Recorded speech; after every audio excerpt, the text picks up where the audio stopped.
स्वागत है आप सभी का हमारे YouTube चैनल पर। कैसे हो आप सभी। तो देखते हैं कि रिटायरमेंट आयु अब शूट हो रही है रिटायरमेंट आयु में।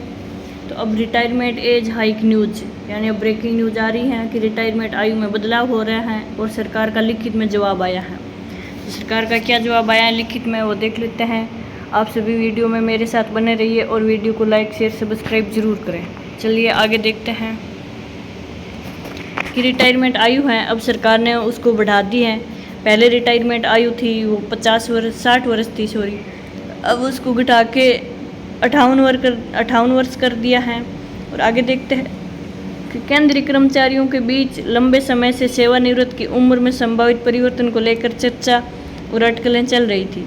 इन चर्चाओं ने कर्मचारियों के मन में अनेक प्रकार की शंकाएं और भ्रम पैदा कर दिए थे और केंद्र सरकार ने हाल ही में संसद में दिए गए लिखित उत्तर के माध्यम से इन सभी भ्रमों को दूर कर दिया है और अपनी नीति को स्पष्ट रूप से व्यक्त किया है। सरकारी जवाब से यह बात साफ हो गई है कि वर्तमान में सेवानिवृत्त की उम्र में कोई बदलाव करने की योजना नहीं है। तो आगे की खबर देखते हैं कि वर्तमान सेवानिवृत्त व्यवस्था की संरचना क्या है। कि भारत में केंद्रीय सरकार के कर्मचारियों की सामान्य सेवानिवृत्ति की उम्र 60 वर्ष निर्धारित है, जो विभिन्न पदों के विभागों के अनुसार कुछ भिन्नताएं दिखा सकती हैं। न्यायपालिका, रक्षा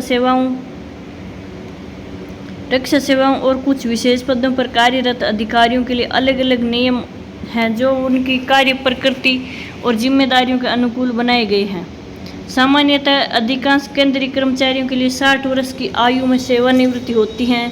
यह व्यवस्था दशकों से चली आ रही है और इसमें स्थिरता बनी हुई है। सरकार का यह निर्णय कि मौजूद नियमों में कोई परिवर्तन नहीं किया जाएगा और कर्मचारियों के लिए निश्चितता प्रदान की जाएगी। अब आगे है कि कर्मचारी कल्याण में सरकार का दृष्टिकोण क्या है वो देख लेते हैं। कि केंद्रीय कर्मचारियों के कल्याण के लिए मौजूदा व्यवस्था उपयुक्त मानी जा रही है। सेवानिवृत्ति की उम्र में अनावश्यक परिवर्तन न करना एक संतुलित निर्णय है जो कर्मचारियों की सेवा अवधि और सरकारी कार्यकुशलता दोनों में ध्यान रखता है। 60 वर्ष की सेवानिवृत्ति उम्र अंतर्राष्ट्रीय मानकों के अनुकूल है और कर्मचारियों को पर्याप्त सेवा अवधि प्रदान करती है। यह व्यवस्था अनुभवी कर्मचारियों के विशेषज्ञता का उपयोग करने और नई पीढ़ी के लिए अवसर सृजित करने के बीच संतुलन बनाती है। अब है कि भविष्य की नीति दिशा और स्थिरता क्या है। कि सरकार के इस स्पष्ट रूप से केंद्रीय कर्मचारियों को अपने भविष्य की योजना बनाने में निश्चितता मिलती है। वे अब बिना किसी चिंता के अपनी सेवानिवृत्ति के लिए वित्तीय और व्यक्तिगत तैयारी कर सकते हैं।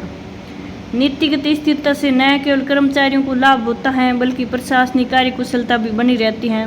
बार बार नियम परिवर्तन से होने वाली अव्यवस्था से बचकर सरकार एक स्थिर कार्य वातावरण प्रदान कर रही है। यह दृष्टिकोण दिखाता है कि सरकार अपने कर्मचारियों की चिंताओं को गंभीरता से लेती है और उनके हितों को पूरा ध्यान रखती है।